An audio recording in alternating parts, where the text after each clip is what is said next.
자, 이제 2024년도 현대소설 박태원의 골목 안이라고 하는 출제 작품 네 문제 해설 들어가도록 하겠습니다. 28번에 31번까지인데요.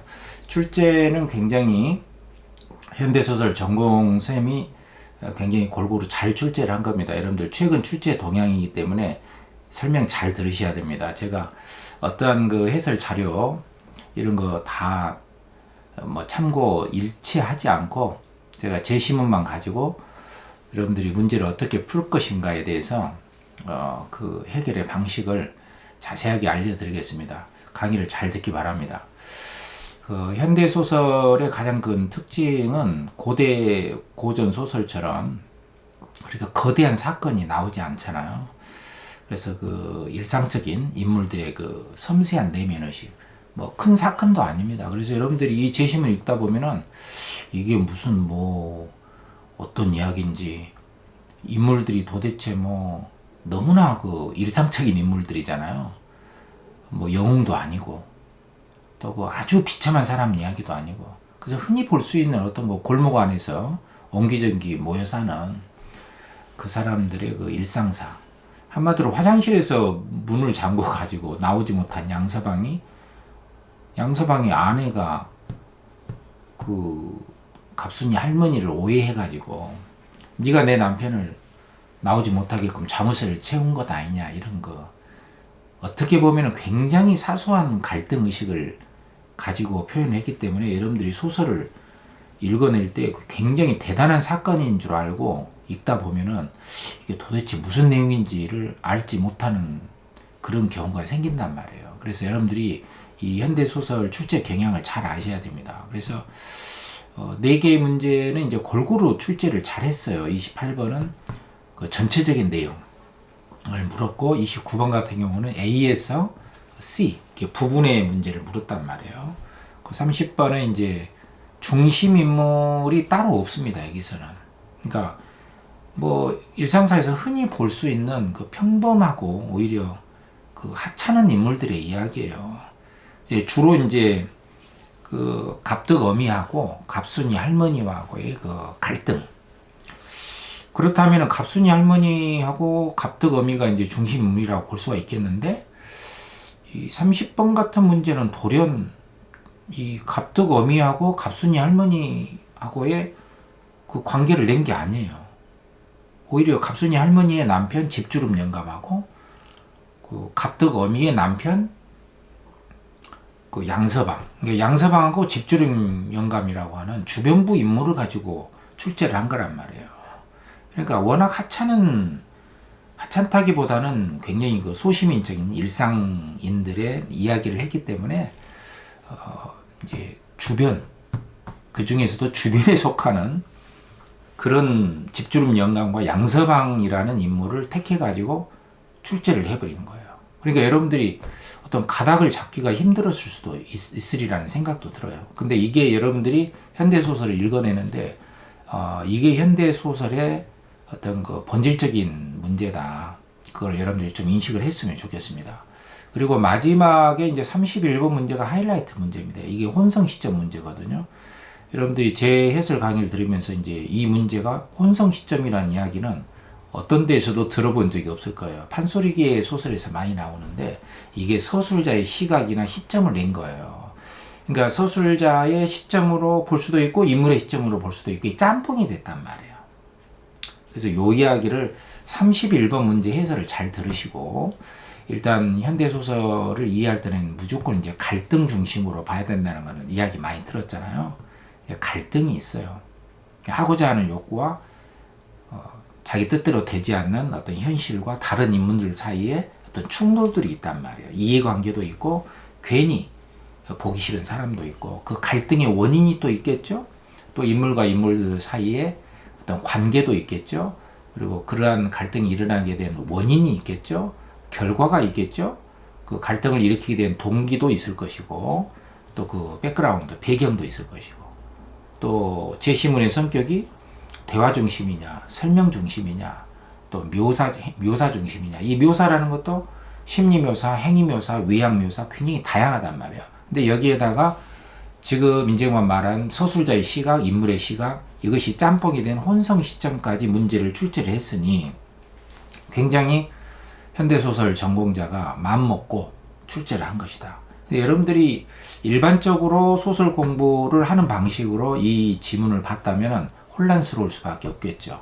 현대소설의 정수를 보여준 문제다. 일단 이렇게 평가를 할 수가 있겠고, 현대소설을 읽을 때는 정보 중에서도 굉장히 자잘한 정보들을 조심해서 잘 살펴봐야 되는데, 그 자잘한 정보들이라는 게 역시 인물들과 인물들의 갈등, 그리고 그 갈등을 이루는 심적인 배경들, 그 밑에 깔려있는 전제들, 이런 말을 하게 된 이유는 뭐냐, 그리고 대화의 방식들.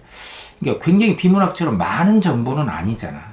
근데 많은 정보는 아닌데 그 밑에 깔려있는 심리들, 배경들, 전제, 이런 인과의 오류라든가 주체, 누구냐, 누가 이렇게 말했냐, 왜 말했냐, 인과, 선후관계, 이런 것들을 잘 살펴보는 게 소설을 해결하는 키포인트라고 할 수가 있거든요. 일단은 제 시문을 제가 같이 한번 읽어보고 문제 하나하나 제가 설명을 출제자의 논리에 맞춰서 평가원 출제에서 현대소설이 어떻게 이루어지는가를 제가 하나하나 자세히 설명을 해드리겠습니다. 제 시문 먼저 같이 한번 봅시다.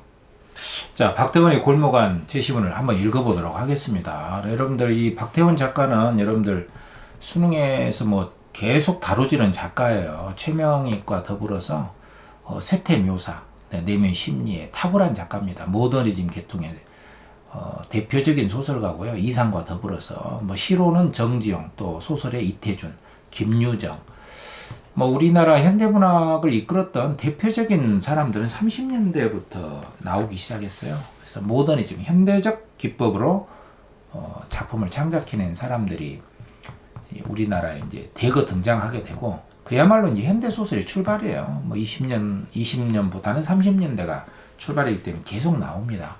소설가 구보시의 일일이라든가 또 천변풍경 있잖아요. 그런 거 다 수능에 또 6, 9평이 엄청 많이 나왔잖아요. 여기서는 이제 급기야 골목안이라는 작품이 나왔단 말이에요. 그래서 여러분들이 이 작품을 읽어 나갈 때는 일단은 그 일상인들 있죠. 일상이라는 말을 좀 기억을 잘 하셔야 됩니다. 이 일상이라는 것은 그야말로 어떤 그 영웅이라든가 어떤 그 또 굉장히 너무나 비참한 사실주의 계통의 소설들이 현실보다 그 밑바탕에 창녀나 인력거꾼이라든가 도둑, 깡패, 그런 그 사실주의 소설들에서 이제 그런 그 일상보다 더 비참한 리얼한, 그걸 리얼이라고 본 거거든요. 20년대 사실주의. 근데 30년대 오면은 더 이상 비참하지도 않고 영도 아니고 딱 그 우리 수준에 맞는 일상에서 흔히 볼 수 있는 너와 나의 이야기. 요게 현대문학의 출발이에요. 그러니까 일상인들의 그 내면 심리라든가 그 일상사 이런 것들이 나오기 때문에 여러분들이 소설 읽을 때는 이거 전혀 좀 밋밋한 느낌이 난단 말이에요.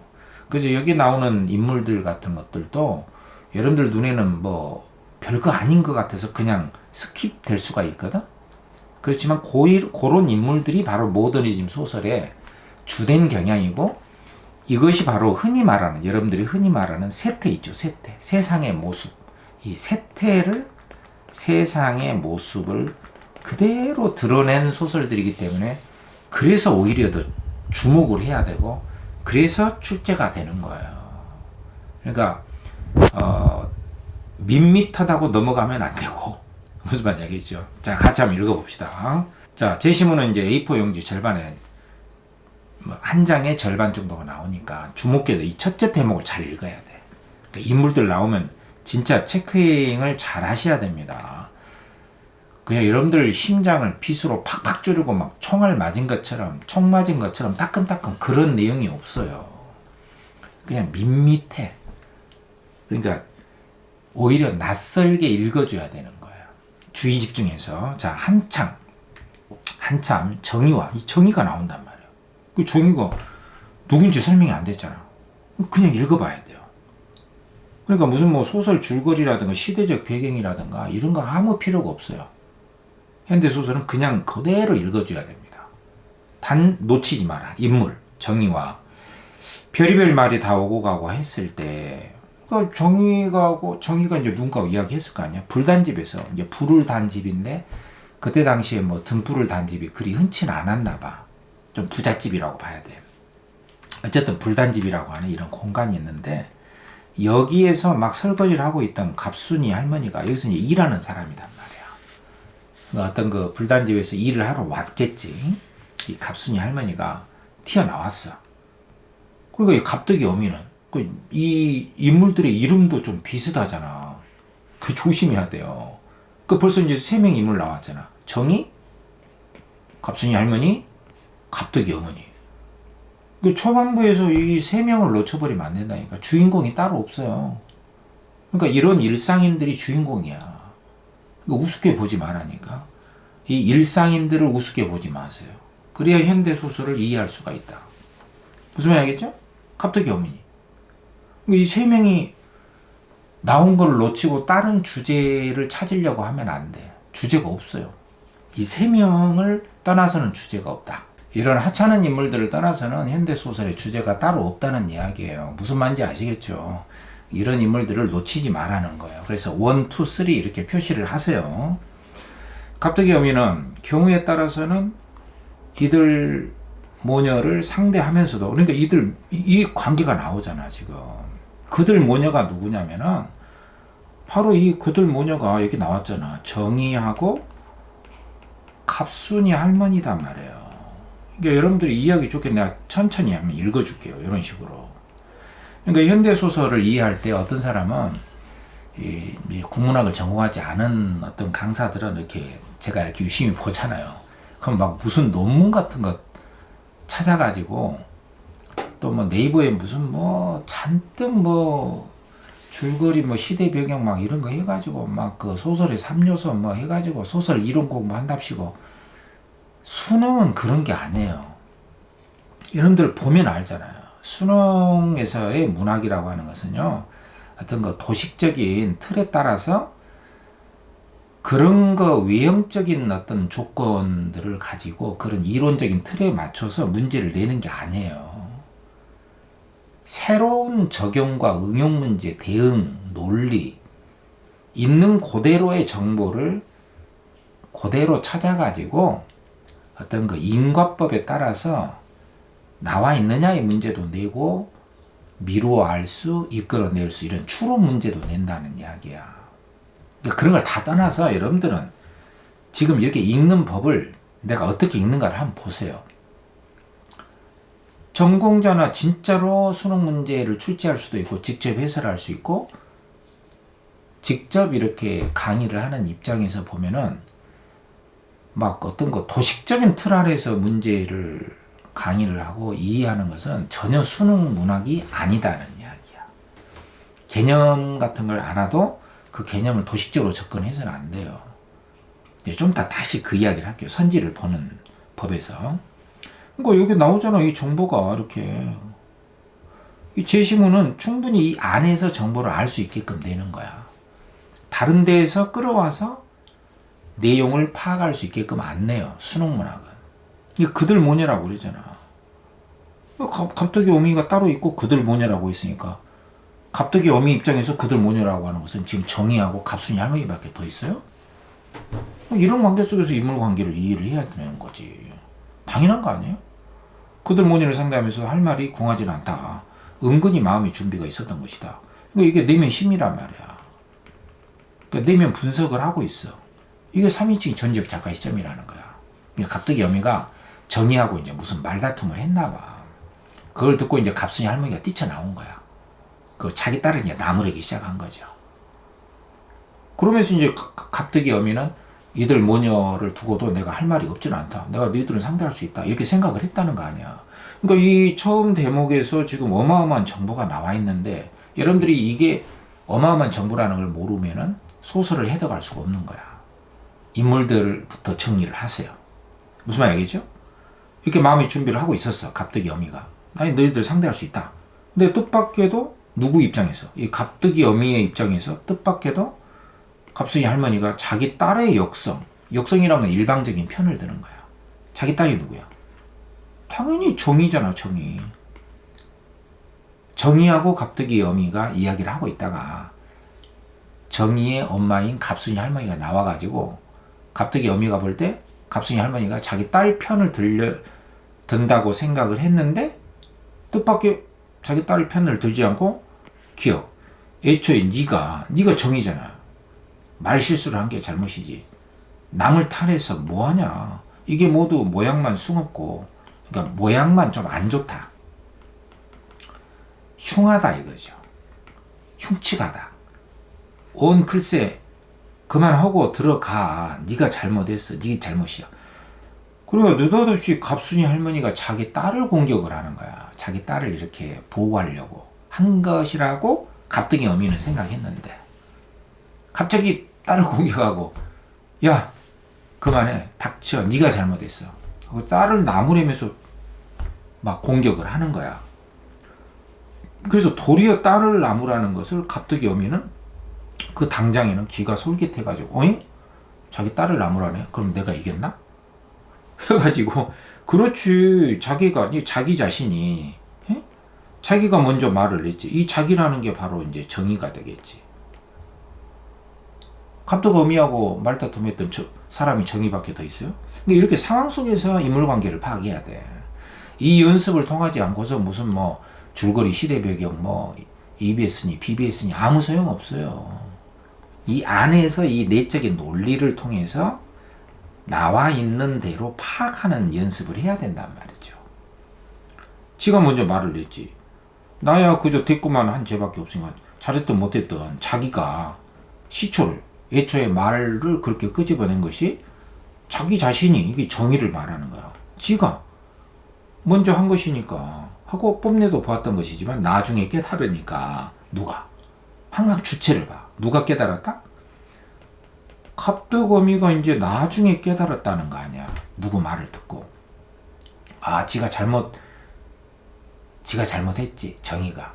근데 나중에 알고 보니까는 갑순이 할머니도 자기 딸을 겉으로만 나무랬지 실질적으로는 그런 게 아니었다는 것을 나중에 알았다는 거야. 갑툭 어미가. 나중에 깨달으니 그건 얼토당토하는 자기 생각이었고 갑순 할머니가 그렇게 자기 딸을 꾸짖으면서 한사코 집으로 간 것에는 어떤 이유가 있었냐면은 이제 나오죠. 왜 갑순이 할머니는 자기 딸을 일부러 자기 앞에서 나무랬던가? 나중에 알게 됐다는 거죠. 누가? 갑툭 어미가. 그 배지 못한 행랑껏하고 좀 지체가 낮다 이거죠. 그러니까 계층 의식이 있어요. 지금. 그러니까 아마 이 상황 맥락적으로 볼 때는요. 지금 이 갑순이 할머니가 여기서 일을 하고 있잖아. 설거지를 하고 있잖아요. 불단집에서. 그러니까 불단집의 주인은 갑툭 어미야. 근데 갑툭 어미는 원래 계층이 좀 높지 않았나 봐. 원래 계층은 이제 양반이라고 갑순 할머니 집이 양반이었던 모양인데 좀 몰락을 했던 모양이죠. 그러니까 이제 갑순 할머니 입에서 그 배우지 못한 행랑껏하고 옛날에 이제 행랑에서 살았나 봐. 갑툭 어미가. 근데 여기서는 이제 속사정이 잘 안 나오죠. 어쨌든 이런 말을 갑순 할머니가 했으니까 그런 갑순 어미의 할머니의 말을 우리가 봐야 되겠잖아. 갑순 할머니가 하는 말이야. 그런 행랑껏하고 싸움이 무슨 싸움이냐? 그러면 자기 딸 정의가 싸움을 한 상대가 누구야? 갑툭 어미잖아. 그럼 이게 행랑껏이라는 것은 갑툭 어미를 이야기한다고 봐야 돼. 상대방이 누구겠어? 그럼 그 지체 낮은 애들하고 무슨 싸움이냐? 똥이 무서워서 피하냐? 더러우니까 피하지? 이게 똥 같은 것이 바로 이제 갑툭 어미라는 이야기죠. 갑순 할머니 입장에서 볼 때. 하고 그러한 사상이 생각이 들어 있었던 것이 분명하였다. 요거 이제 21번 문제에서 나오는데 요게 바로 이렇게 분명했다라고 말하는 것이 서술자잖아. 서술자. 그리고 요렇게 생각을 하는 것은 갑순이 할머니잖아. 무슨 말인지 이해되죠? 아까 제가 설명했던 거. 그러니까 요렇게 생각을 하는 것은 갑순이 할머니의 내면 심리고, 그러니까 요거는 인물의 시각에서 서술한 거란 말이야. 21번 문제 하면서 다시 설명을 해드릴게요. 그리고 이런 생각이 갑순 할머니에게 있었다라고 말을 한 것은 서술자죠. 그러니까 이 니은에는 소술자의 시각하고 인물의 시각이 같이 짬뽕이 돼 있다. 이게 뭐라고? 혼성 시점이란 말이야. 이게 혼성 시점이에요. 굉장히 중요합니다, 여러분들. 그래서 이런 그 혼합적인 혼성 시점의 특징을 현대적 기법으로 잘 보여준 작가가 박태원이기 때문에 현대소설 전공자로서는 당연히 이 문제를 꽂아가지고 내버린 거예요. 근데 여러분들이 이렇게 공부 안 했잖아요. 소설에서는 서술자의 시각, 서술자의 시선, 서술자의 관점, 서술자와 인물과의 거리, 태도와 거리, 시점과 거리, 이런 거 반드시 공부해야 되거든요. 이 소설 강의를 통해서 제가 이제 다시 한번 강의로 제가 해드리겠습니다. 일단 이것만 좀 알고, 자, 계속해서 읽어보면은 사실 을뜨기 녀석이, 그러니까 을뜨기 녀석이라는 게 또 나와. 이제 새로운 인물이잖아요. 네 번째 인물이야. 그러니까 갑득 어미도 있고 을뜨기도 있어. 갑득이 을뜨기가 있었단 말이죠. 을뜨기 녀석이 나중에 보고하는데 들어보니까 누가 들었느냐? 뒤에 읽어봐야겠죠. 저녁 때 돌아온 집주름 영감. 여기 이제 5번째 인물이 나오는 거잖아. 그 얘기를 듣고 나죠. 그 얘기라는 게 무슨 얘기야? 이제 또 밑에 읽어봐야죠. 걔도 그만 분별은 있어야지. 있을 아이가. 그 생각은 있어야 될 아이가. 그래, 그런 상것들하고 욕짓거리를 하고 그런다니. 째째째 하고 혀를 차니까 늙은 마누라가 또 마주 앉아서, 그렇죠. 그렇고 말고요. 싸움을 하더라도 같은 양반끼리 해야지. 그런 것들하고 하는 건 꼭 하늘 보고 침뱉기지. 그 욕이 다 내게 좋더라고요. 소용 있나요? 그리고 후 하고 한숨조차 내쉬는데 방 안에서 그러는 이러한 대화 소리가, 대화죠. 대문 밖까지 그래도 그대로 들리더라 한다. 요게 디귿이야. 그러니까 지금 이 말을 집주름 영감하고 갑순이 할머니가 지금 이야기하는 내용이잖아요. 그럼 이 늙은 마누라는 누구겠어? 좀 설명이 길어질 수 있는데, 이 늙은 마누라는 누구냐면은 아까 나왔던 갑순 할머니단 말이야. 갑순 할머니. 그러면 집주름 영감은 누구야? 이 늙은 마누라의 남편이 되겠지. 그럼 집주름 영감은 바로 갑순 할머니, 좀 축약해서 갑순 할머니의 남편이란 말이야. 갑순 할머니스 허스번드란 말이야. 그러니까 갑순 할머니가 그 일하고 와서, 집에 와서 자기 영감이 들어오니까 그 영감인 남편하고 내 딸인 정이가 갑득어미하고 이렇게 말도 안 되는 그런 쌍것들하고 싸움을 했다. 이 말을 자기 남편에게 해주니까 자기 남편인 집주름 영감이 이 이야기를 듣고서 그런 쌍것들하고 욕짓거리를 해? 에이, 이런 말을 하니까 그렇죠. 그런 쌍것들하고 같이 하면 안 되죠. 하고 이 늙은 마누라가, 갑순 할머니가 이렇게 동조를 해주는 내용을, 이러한 방 안에서 일어나는 소리를 바깥에서 들었어. 누가? 을뜨기가. 그래서 을뜨기가 와서 하는 이야기를 들었다 이거죠. 누가 들었을까? 바로 갑득어미가 들었겠죠. 그렇기 때문에 여기에 갑득어미가 들었다는 말을 여러분들이 이제 읽으면서 잘 모를 수도 있는데, 여기 보면은 갑득어미는 당장에 그 갑순이 할머니가 자기 딸을 나무라니까, 그러면 그렇지, 지가 잘못했지, 이렇게 했다가 나중에 깨달았다고 했잖아. 나중에 깨달으니까 그건 얼토당토하는 자기 생각이었고, 갑순 할머니가 그렇게 자기 딸을 꾸짖으며 그렇게 집에 들어간 것에는 자기 같은 상껏하고는 상대하지 마라, 이 말을, 그런 생각을 가지고 있었기 때문에 자기 딸을 나무랬다는 거야. 무슨 말인지 이해됩니까, 여러분들? 그리고 이제 자기 남편이 들어오니까 자기 남편도 똑같은 생각이야. 자기하고 갑순이 할머니하고 생각이 똑같아. 근데 갑순이 할머니하고 그 집주론 영감이 안에 사는 이야기를 바로 을뜨기가 듣고 전해준 거야. 누구한테? 누구는 누구겠어? 여기 안에, 제시문 안에 나온 인물이겠죠. 제시문 안에 나온 인물 중에서 그 사정을 몰랐다가 을뜨기 녀석 말을 듣고서 알았던 사람은 누구밖에 더 있겠어? 갑득어미밖에 더 있겠냐고. 그러니까 이 제시문이라는 게 어떻게 구성이 된지 알겠죠? 이 제시문은 나온 사람들만 가지고 제시문을 구성해서 그 속에 나온 인물들끼리만 연결관계를 지어서 정보를 재구성해 낼 것을 요구하는 문제란 말이에요. 근데 이런 거를 바깥에 있는 뭐 줄거리라든가 주제의식을 가지고 또 뭐 박태원의 어떤 뭐 작가적인 정보를 가지고 문제를 풀어라. 그런 게 아니다는 말이야. 오히려 전공자인 나도 이렇게 문제를 푸는데 국문학을 전공도 안 한 강사가 이걸 가지고 막 어떤 배경 지식을 가지고 막 어떤 그 소설 이론을 가지고 들어와서 소설의 3요소 막 해가지고 그렇게 하는 걸 보면은 이거는 진짜 억만 곱하기 진창이 되는 거죠. 수능 문학은 그런 게 아니에요. 이런 내적인 논리. 안에 나와 있는 정보만 가지고 유의미하게 연결시켜서 대응하고 적용해서 이 정보를 재구성해서 정보를 만들어 봐라. 여기서 어떤 일이 펼쳐지고 이 인물들은 왜 그러고 이 사람이 누군가 주체는 누구냐 왜 그런가 인과의 논리 이거를 재구성해내라는 문제란 말이야. 무슨 말 이해돼요? 그리고 여기서 들리더라 한다라고 서술자가 설명했을 수도 있고 바로 을뜨기 녀석이 이런 말을 했다라고 볼 수도 있겠잖아. 그러니까 이것도 혼성 시점이 되는 거예요. 여러분들이 이런 말 좀 어렵죠 지금. 서술자가 했을 수도 있고 을뜨기 녀석이 했을 수도 있다 이 말이야. 좀 이따 문제 풀 때 다시 한번 할게요. 자, 이게 전반부야. 자, 잘 보세요. 현대소설 어떻게 출제했는가. 자, 중약부의 줄거리.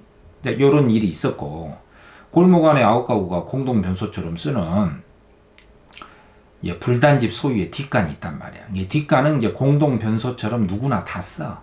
그 불을 단 집이 좀 부자인 모양이죠. 그 속에 이제 그 불단집의 주인인 양서방이 갇혀버려. 근데 양서방은 아까 갑덕어미의 남편이거든요. 근데 갑덕어미의 남편이라는 게 이제 밑에 나와요. 나는 이제 읽었잖아. 여러분들 처음 읽잖아요. 처음 읽은 것 치고는 이제 정보가 처음부터 다 밝혀지지 않았기 때문에 혼란스러운 것은 뭐하다? 당연하다. 그 혼란스러움을 견뎌내야 됩니다. 다시 말해서 이 중요한 이야기입니다. 읽을 때 그 혼란스러움을 견뎌내야 돼. 좀 참고 그리고 정보가 노출되는 부분을 나오기를 기다리세요. 견뎌내면 시간이 필요합니다. 여기서 포기를 하면 안 돼. 지금 양서방이 갇혔대잖아. 그럼 그냥 넘어가. 자, 갇혔어. 그러나 아무리 생각을 해봐. 따져서 생각해본다. 자세히 참고하여 따져본다. 아무리 생각을 해봐도 아무리 깊이 생각을 해봐도 도무지 나갈 도리가 없어. 그럼 그가 누구야 또? 그럼 여기서 배경 지식으로 푸는 게 아니라니까요. 여기 나와 있잖아. 양서방이 갇혔다고. 그 양서방인 거죠. 양서방이 자기 집 화장실에 갇혀버린 거야. 근데 그 집의 화장실은 그 7집의 9가구가 너도 나도 다 쓰는 공동변소란 말이에요. 물론 주인은 양서방이지만. 그래서 은근히 화가 났어. 심리 분석이 나왔잖아. 그죠? 제 집 뒷간도 아니고 남의 집 것을 그렇게 기가 나서 꼭꼭 잠그고 갈 건 뭐 있냐. 늙은이도 젠장할. 그러니까 바로 이제 자기보다도 앞에 화장실을 썼던 사람이 갑순이 할머니였단 말이야. 이것도 이제 뒤에 나와. 근데 갑순이 할머니가 화장실을 쓰고 그냥 자물쇠를 채우고 그 사이에 그러니까 양서방이 들어갔겠죠. 이게 이제 소설이 뭐 그러면 갑순이 할머니가 나오고 바로 채웠을 텐데 언제 양서방이 들어갔냐. 이런 거까지 너무 생각하지 말고 갑순이 할머니가 일 보고 나왔어. 그 사이에 이제 양서방이 들어갔고 갑순이 할머니가 자기는 일 봤으니까 이제 사람 없는 줄 알고 자물쇠를 채워버렸던 모양이야. 그 화장실에 자물쇠를 채웠던 모양이죠. 우리 상가에 보면은 막 자물쇠를 채우잖아요. 그래서 이제 양서방은 꼼짝없이 갇혀버렸단 말이야. 갑순이 할머니가 일 보고 자물쇠를 채워버렸으니까 인제는 할 수가 없으니 소리를 한번 질러볼까? 이건 이제 양서방의 내면 심리야. 그런 생각도 했지만 이런 경우에 있어서 사람들은 흔히 자기가 꼭 어떤 수상한 인물들이 쉽게 마치 이 안에서 소리 지르면은 자기가 무슨 뭐 이상한 짓을 한 사람인 것처럼 스스로 느껴지는 경향이 있다. 요거는 이제 서술자의 말이야. 서술자의 말이고 한번 소리를 질러볼까? 요거는 인물의 심리잖아요. 그러니까 요거는 인물의 입장에서 소술을 한 것이고요. 요 뒷부분은 요것도 혼성 시점이야. 요거는 서술자의 시점이잖아. 무슨 말 이해되죠? 이 말은 누가 했느냐? 이것은 누구 입장에서 서술한 거냐? 이게 바로 소설의 시각, 소설의 관점이야. 요 부분은 이제 밑줄을 다 긋잖아요. 그래서 그런 생각 끝에 아, 누가 문을 잠궜어. 문 좀 여세요. 아, 그래. 하고 이런 말을 하고는 싶었는데 이 말을 하지는 않았다는 거야. 그러니까 바로 밑에 나왔잖아. 그런 말을 제법 외치지도 못하고. 그러니까 이런 것도 시험에 나올 수가 있어.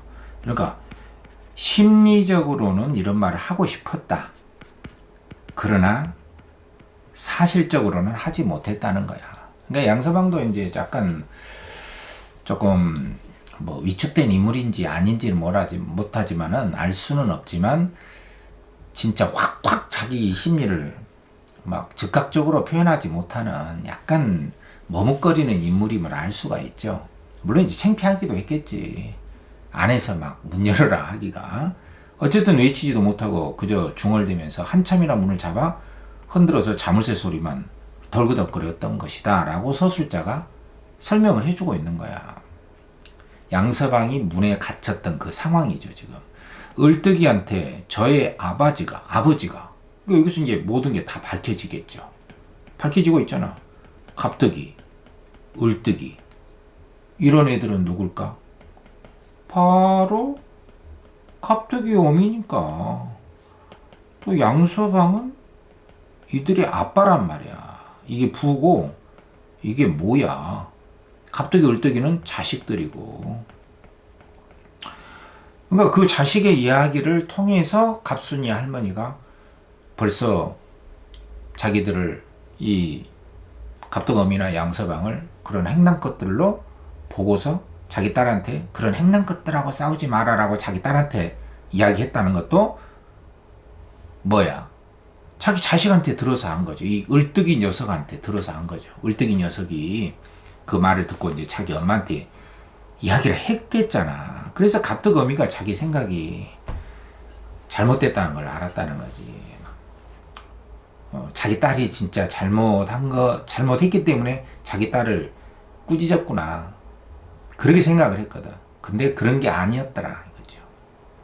그 을뜨기 자기 자식의 말을 듣고 나서 을뜨기가 와서 전해줬잖아. 그래서 갑덕이한테 이제 자기 아빠가 불단집 뒷간에 갇혔다 이런 말을 듣고 누가? 갑덕이 엄마가 어떤 까닭인지를 모르고 그곳까지 뛰어왔단 말이야. 이 갑덕이 엄마가. 대강 이 사정을 알자. 아, 자기 남편이 갇혔다. 이것은 누구 때문이냐? 누가 잠궜냐? 자기한테 좋지 않은 생각을 품고 있는 바로 이 갑덕이 할머니가 계획적으로 한 일임에 틀림없다. 갑덕 엄마는 이렇게 생각했던 거야. 갑순이 할머니가 평소 자기한테 별로 안 좋은 감정을 품고 있으니까 자기 남편이 화장실에 있으니까는 자기가 일 보고 나서 양서방이 거기에 들어간 걸 보고 일부러 자물쇠를 채워버렸다. 이렇게 혼자서 이제 오해를 한 거죠. 사실은 누가? 갑덕 어미가. 그러니까 평소에 이 갑순이 할머니하고 별로 사이가 안 좋았던 모양이에요. 그리고 이제 갑순이 할머니 이 제시문에는 안 나왔지만은 이런 행난 것들이라고 생각을 하기 때문에 이런 그 계층적인 어떤 의식이 있었던 것 같아요. 갑순이 할머니가. 지금은 이제 자기가 좀 사정이 안 좋아서 거기 가서 일도 해주고 설거지도 하고 그러긴 한데 좀 지체가 낮은, 지금은 이제 돈을 벌어가지고 저렇게 살고 있는 갑덕어미하고 양서방 그런 것들하고는 좀 차이가 난다. 그렇게 약간 그런 의식이 있었고, 그러던 차에 자기 남편이 갇히니까는 갑덕어미로서는 자기한테 안 좋은 감정을 품고 있었던 이 갑순이 할머니가 의도적으로 계획적으로 이렇게 자기 남편을 그 뒷간에 화장실에 가둬버렸다. 이렇게 오해를 한 거죠. 근데 사실은 아니거든. 그래서 이제 문제를 이렇게 A, B, C를 가지고 냈으니까 이 부분을 주목을 해서 봐야 돼요. 두 명의 인물 사이의 갈등이죠. 그죠? 이 갑덕어미하고 갑순이 할머니 사이의 갈등 장면이 대화적 국면으로 나오고 있는 부분이에요. 이게 이제 극적 구성이거든. 눈에 띌 만한 연극 드라마처럼 극적 구성이란 말이야. 생생하게 보여주고 있잖아. 그러니까 이제 갑덕어미는 막 몰아붙이는 거야. 갑순이 할머니한테. 당신이 내 남편을 가뒀지 않냐. 그래서 아니 그래, 얘 아범이 미우면은 이게 양서방이 되겠지. 그러니까 나오는 인물들을 전부 다 조사해서 잘 봐야 돼. 내적으로 연결시키란 말이야. 나와 있는 인물들을 끌어다가 연결을 시켜. 이 아범이 미우면 어떻게 해서는 못 해가지고 어떻게 하지를 못하니까 그 더러운 뒷간 속에다가 글쎄 가둬야만 했단 말이냐. 그래, 노인이 심사를 그렇게 부려야 옳단 말이냐 라고 이제 이 노인이라는 것이 누구야? 갑순 할머니죠? 이렇게 몰아붙인단 말이야. 이게 공격을 해. 갑덕 엄마가 누구한테? 갑순이 할머니한테. 항상 이렇게 주체를 잘 봐. 주체, 개체, 누가, 누구에게. 에? 주체는 누가야? 객체는 누구에게고. 이렇게 혼자 흥분을 했다. 서술자가 설명해 주죠. 그러니까 갑순이 할머니는 그것은 전혀 예기치도 못했던, 전혀 자기가 한 것이 아니잖아. 의도도 아니고 동기도 없었고 억울하죠. 그래서 눈을 동그랗게 뜨고 손조차 내져가면서 하는 말이 이게 이제 갑순이 할머니 말이죠. 괜한 소리다, 괜한 소리야. 이 늙은 사람이 자기 자신을 말하는 거지. 미쳐서 남이 양서방이 되겠지. 뒷간에다가 가두겠냐. 모르고 그랬지. 모르고 이렇게 반복적으로 이야기를 하고 있잖아. 난 꼭 아무도 없는 줄만 알고서 그랬지. 모르고 자물쇠를 챘단 말이야. 계속 이렇게 반복적으로 하죠. 이건 실제잖아. 난 모르고 그랬다. 안에 사람이 없는 줄 알았다. 알고서 미쳤다고 내가 잠그겠느냐. 이렇게 이제 사실을 이야기를 하고 있는데, 갑자기 어미의 입장에서는 이제 뭐 얼토당토하는 변명에 불과한 것이 되겠죠. 이렇게 발명을, 자기 변명도 했지만은 갑자기 어미한테는 안 통하죠. 너 분명히 의도적으로 했다. 모르긴 왜 몰라. 다 알고서 한 것이다. 그래, 자물쇠를 칠 때 안에서 하는 소리도 못 들었단 말이냐. 듣고도 모른 채 했지. 일부러 채웠고 듣고도 모른 채 했다. 그러니까 의도적으로 했다는 이야기죠. 듣고도 그냥 잠가버린 거야. 이거 이제 심각한 어떤 왜곡이죠. 어떤 자기의 편견이란 말이죠. 하고 갑자기 어미는 덮어놓고 시비만 걸려놓고 하는 것을 구경 나온 사람들이 있어. 이게 이제 주변부 인물들인데, 여러분들이 이렇게 주변부 인물들의 반응도 잘 봐야 돼요. 이 사람들이 어떤 반응을 하고 있는가. 현대 소설에서 굉장히 중요하거든. 고소설에서도 노비나 종, 이런 거 시비들, 이런 거 주변부 인물들의 반응, 태도, 이거 잘 봐야 됩니다. 이 말을 듣고서 이제 딱 보니까는 갑순이 할머니가 그럴 사람이 아니거든. 뭐 알고서도 채울 사람이 누가 있겠어. 같은 동네 사람인데. 아무리 그래도 그렇지 갑순이 할머니께서 아시고야 그랬겠냐. 노인이 되고서도, 노인이 되셔가지고 기도 어둡고 그래서 몰랐겠지. 이게 이제 상식적인 반응이잖아. 그러니까 이제 구경 나온 사람들이 이렇게 적극적으로 옹호를 하고 있는 거죠. 누구를? 갑순이 할머니를. 이렇게 이런 말들이 있고, 그러니까 이제 이 말을 듣고서 양서방이 이제 다른 마을 사람들이 이렇게, 동네 사람들이 이렇게 적극적으로 옹호를 하니까 자기가 알고서도 말을 못한 것이잖아요. 그래서 갑순이 할머니가 오해를 받았잖아. 그러니까 이제 할 수 없어서 양서방이 나서가지고 자물쇠를 채실 때 내가 얼른 소리를 냈어도 아셨을 텐데 미처 못 그래서 그렇게 된 거야. 내가 소리를 내지를 못했다라고 실토를 한 거죠. 마을 사람들의 반응 때문에. 지금 마을 사람들이 막 들고 일어섰잖아. 아니야, 갑순이 할머니 그런 사람 아니야. 이제 자기가 마을 사람들의 반응을 보고 어쩔 수 없어서 사실대로 이야기를 한 거야. 그래서 그런 말을 매우 부끄럽게 하면서 하니까 갑덕이 어미가, 그 마누라가 집주름집 마누라를, 이 집주름집 마누라가 바로 이제 갑순이 할머니단 말이야. 앞에서 나온 말을 명칭을 달리 사용한 것이죠. 집주름 영감의 아내가 바로 갑순이 할머니잖아. 정의의 엄마란 말이야. 좀 더 공격을 할 것도, 공박은 공격이야. 공격을 하고자 했는데 자기 남편이 사실대로 이야기해버렸거든. 자기가 소리를 지르지 못해서 갑순이 할머니가 이렇게 오해를 받은 것이다. 단념하고 이제 공격할 것을 남편이 사실대로 얘기하니까 더 이상 공격을 못하잖아. 그러니까 갑자기 엄마가 공격할 것을, 갑순이 할머니를 공격을 단념하고, 단념하려 버릴 수밖에 없는 동시에 이제 사실을 알았잖아. 그러니까 뭐 말할 수도 없이 문이 잠겨서 그냥 갇힌 채 누가 오기만 기다린 거네? 그래, 얼마 동안이나 들어가 있었어? 뭐 오래 갇혔겠어? 잠깐 동안이나마? 동안이야, 뭐 그동안이야, 잠깐이었겠지만, 이런 대화들이 오고 가는 그 상황적인 국면을 이렇게 발췌를 한 것이죠. 그러니까 여러분들 알고 보면은 별것도 아닌 일상사에 굉장히 그 사소하다고 볼 수 있는 하나의 그 에피소드를 발췌문으로 했기 때문에 여러분들이 공부를 그동안 굉장한 어떤 사건 사고, 영웅들의 활약, 어떤 그 극단적인 대립 이런 것들만을 가지고 연습을 하고 뭐 소설의 3요소, 4요소니 이런 걸 가지고 연습을 했다가는 큰 코 다치죠. 자, 그럼 문제를 한번 보자고. 28번에 윗글에 대한 설명이다. 요거 이제 전체적인 내용을 묻는 거야. 그러니까 여기 제시문에서 나와 있는 게 앞부분은 이제 그 갑순이 할머니가 정이 자기 딸을 나무래 가지고 데리고 가서 자기 집주름 영감이 자기 남편하고 앞에서 이야기했던 대목이고, 그것을 을뜨기가 방 안에서 들려오는 이야기를 자기 엄마한테, 갑자기 엄마한테 전해준 이야기고, 그 뒷부분은 이제 양서방이 자기가 실토한 이야기. 그래서 갑자기 어미가 오해를 했다. 오해가 이제 풀어지기까지의 과정을 보여준 거잖아. 이런 내용을 가지고 이제 시간, 공간, 인물들 간의 관계, 갈등의 원인, 어떻게 풀어졌냐. 이런 것들이 이제 내용을 전체적으로 묻는 거거든. 자, 보면은 집안에서 대화가, 그럼 집안에서 대화가 누가 했지? 아까 집주름 영감이 집에 돌아왔고, 그 갑순이 할머니가 낮에 있었던 이야기를 자기 남편이 들어오니까, 또 이제 그 말을 전에 듣고서 집주름 영감이 에이, 그런 싼것들하고 그런 것을 했어? 그러면 안 되지. 그러니까 이제 아까 읽었잖아요. 그것을 갑순이 할머니가 듣고, 그렇죠.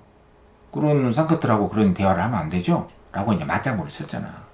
집안에서 했던 대화가 이웃에 노출돼 가지고 인물의 속내라는 것은 심리거든. 그럼 이 인물들의 심리라고 하는 것은 바로 자기 딸을 나무랬지만 사실은 자기 딸이 잘못해서 나무란 게 아니라 이 갑순 할머니의 의도는 뭐야? 그런 쌍것들, 그런 행난 것들, 양반 아닌 것들, 이런 것들, 이게 누구냐면은 갑득어미란 말이에요. 지금은 불단집의 주인으로서 있지만 그런 것들하고 말을 섞는다는 게 말이 안 된다. 그러한 심리가 드러나잖아요. 근데 이웃에 노출됐다는 것은 이웃이 이 집주름 영감하고 갑순이 할머니의 대화를, 방 안에서 했던 대화를 엿들은 건 아니지만 들려와서 들었겠지. 그걸 들은 사람이 누구야? 을뜨기 녀석이잖아. 그럼 을뜨기가 이 말을 듣고 이제 자기 갑득이 자기 엄마한테 이야기를 해서 갑득이 엄마가 나중에 깨달았다는 거 아니야. 갑득이 엄마가 여기 나중에 깨달으니 이게 갑득 엄마가 을뜨기 녀석이 나중에 보고를 하는데, 자, 요런 내용들이 여러분들이 이 제시문 내에서 나와 있는 내용을 가지고 연결시키는 이 훈련이 되어 있어야만이 이 문제를 이해를 할 수가 있는 거예요. 그래서 요런 거는 진짜 여러분들이 제시문을, 현대소설 제시문을 어떻게 읽어야 할 것인지를 잘 보여주는 문제입니다. 다시 한번 집안에서 했던 집주름 영감과 갑순이 할머니의 대화를 을뜨기 녀석이 듣고 갑득어미한테 이야기를 해줌으로써 비로소 갑순이 할머니가 자기 딸이 진짜 잘못해서 그런 것이 아니라 그런 갑순이 할머니의 속마음이 집주름 영과의 대화를 통해서 다 드러나고 있다. 이웃에 다 노출됐다. 이웃이 누구냐? 을뜨기단 말이야. 그래서 이게 맞는 거예요. 그러니까 이게 이제 옹이했다 하더라도 이제 2번에 읽어봐. 서로의 말 실수에 대한 비난이 인물 간의 다툼의 원인이다. 근데 여기서 인물 간의 다툼이라는 게 누구야? 갑득어미하고 갑순이 할머니하고 지금 싸움이 일어나고 있잖아. 여기 ABC에서. 그럼 이 사람들이 여기서 싸움의 원인이 뭐야? 갈등의 원인이 뭐냐고. 갈등의 원인이 갑득엄마가 일부러 의도적으로 갑순이 할머니가 자기 남편을 가둬버렸다. 오해를 한 것이잖아요. 갈등의 원인은 오해야. 누구의? 갑득어미의 오해 때문이라고. 그것이 갈등의 원인이지 말 실수에 대한 비난이 원인이 아니란 말이야. 이게 인과의 오류단 말이야. 인과의 오류. 그러니까 갈등은 서로 말 실수를, 그러면 갑순이 할머니가 말 실수를 했어요? 안 했잖아.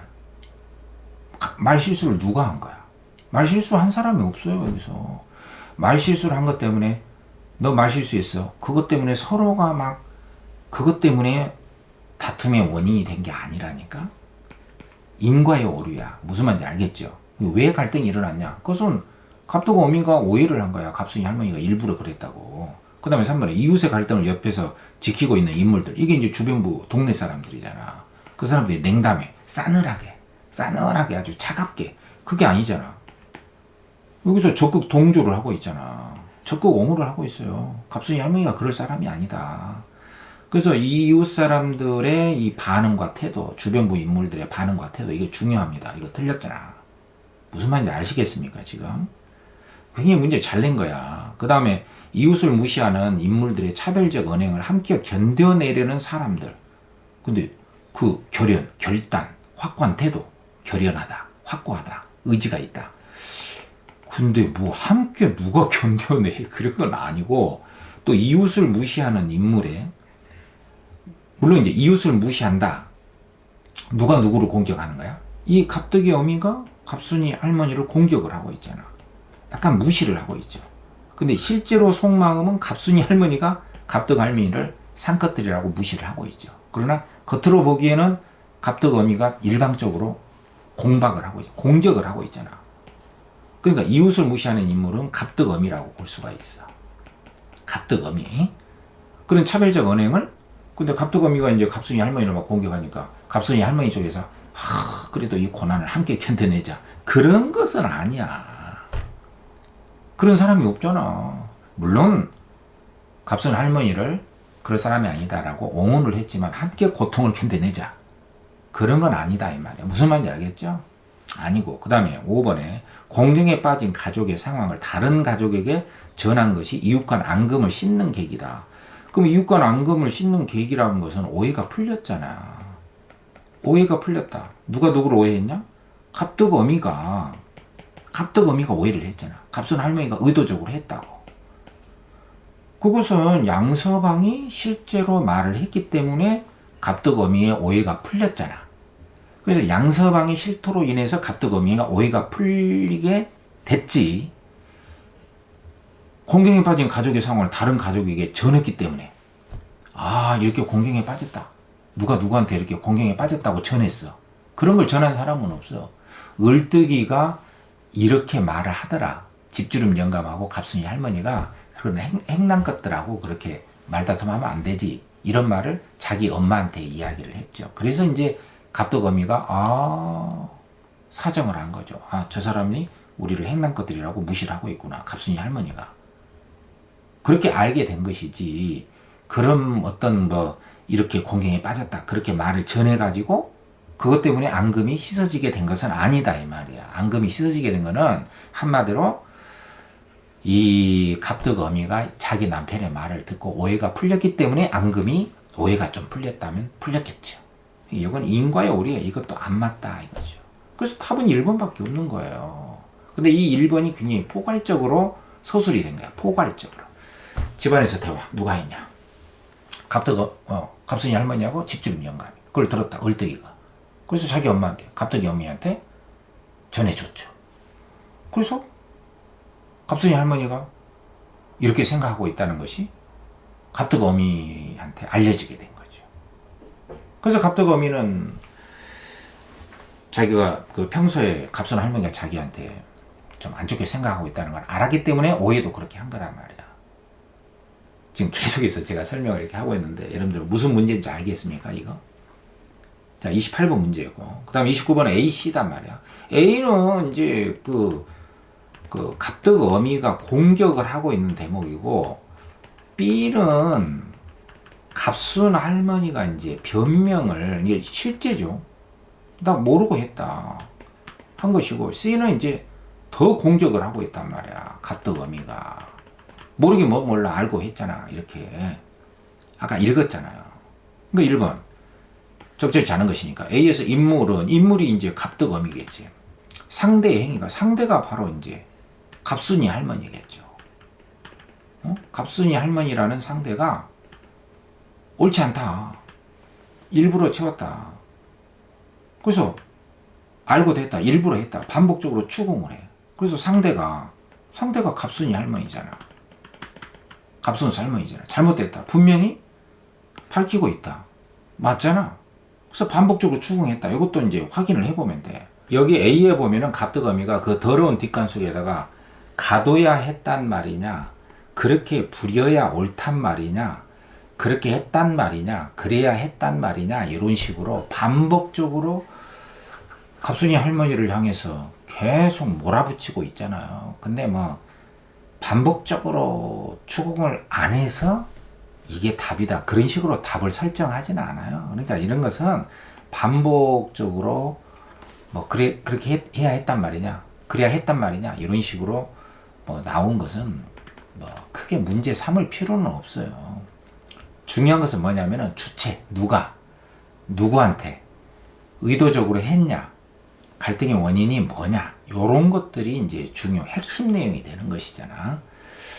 여기서 일단은 맞아. 이 갑덕어미가 갑순이 할머니를 계속 몰아붙이고 있다. 잘못했다. 갑순이 할머니 네가 잘못했다. 맞고. 그 다음에 B에서는 아니다. 갑순이 할머니가 이제 괜한 소리다. 늙은 사람이 그래. 모르고 그랬다. 이렇게 자기 변명을 하고 있잖아. 이 변명이 사실이죠. 그래서 인물은 이게 갑순이 할머니야.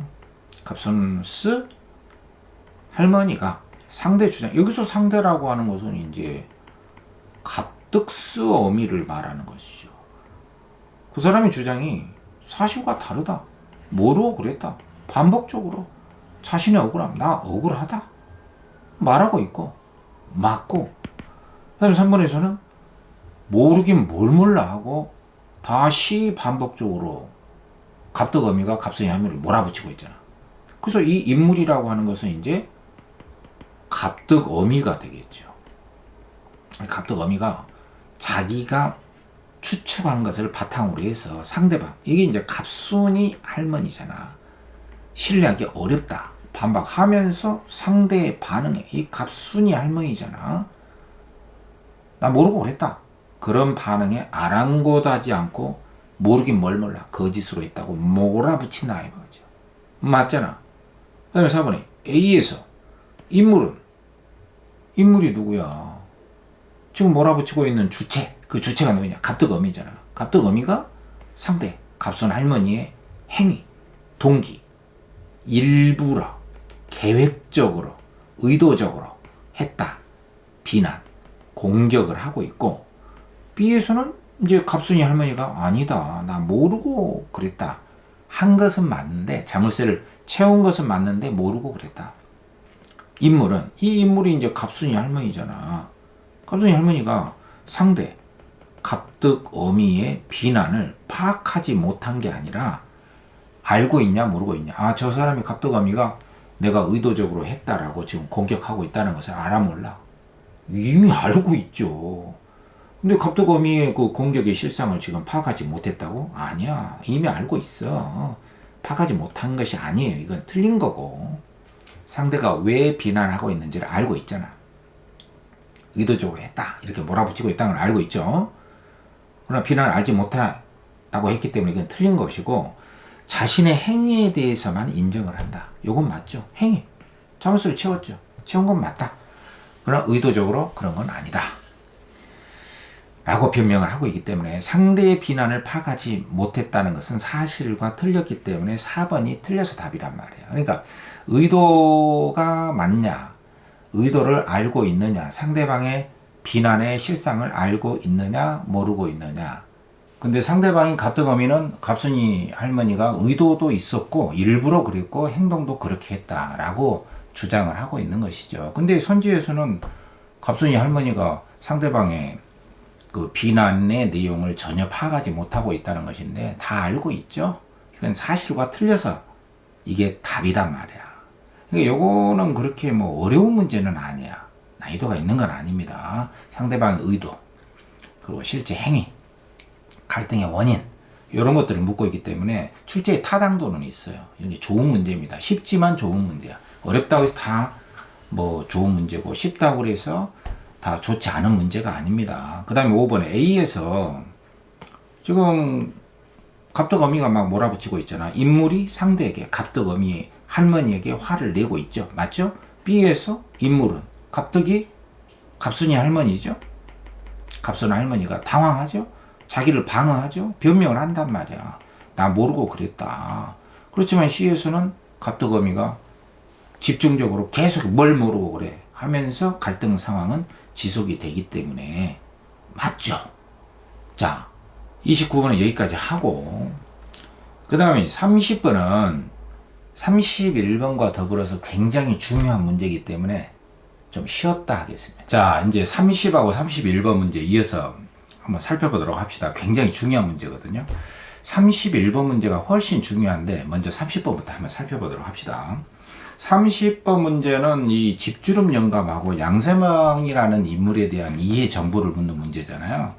이 사람들은 이제 주변적인 인물이라고 볼 수가 있거든. 어떻게 보면은 이 제시문은 그 갑덕어미라는 인물하고 갑순 할머니 이 두 사람의 어떤 그 대립 갈등 이게 주를 이루면서 이 집주름 영감하고 양서방이라는 인물은 이 여성들의 남편들이잖아요.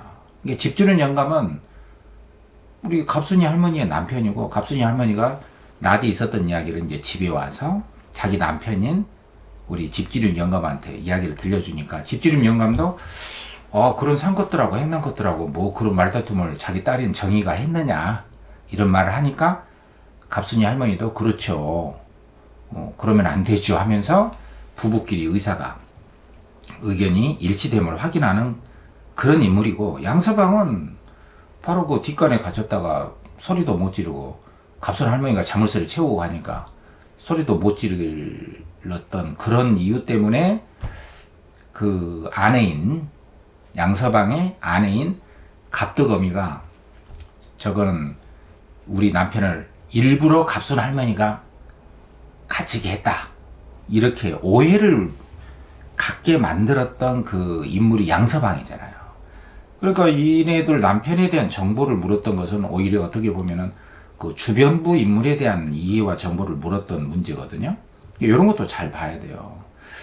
근데 그럴 수밖에 없는 게 이 29번에서 A에서 C에 대한 이 부분이 갑덕어미하고 갑순 할머니하고 이거 대화 양상을 물었기 때문에 여기에서는 이제 또 갑순 할머니하고 갑덕이 어미를 또 물어보기가 어렵잖아요.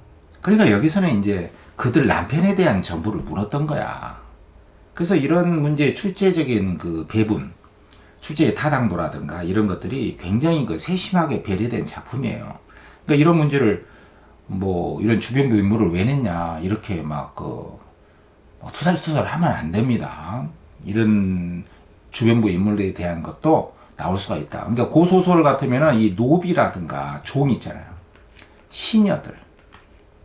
이런 주변부 인물에 대한 정보도 상당히 중요하다. 이 점을 일단 우리가 머리에 염두에 두고 공부를 해야 됩니다.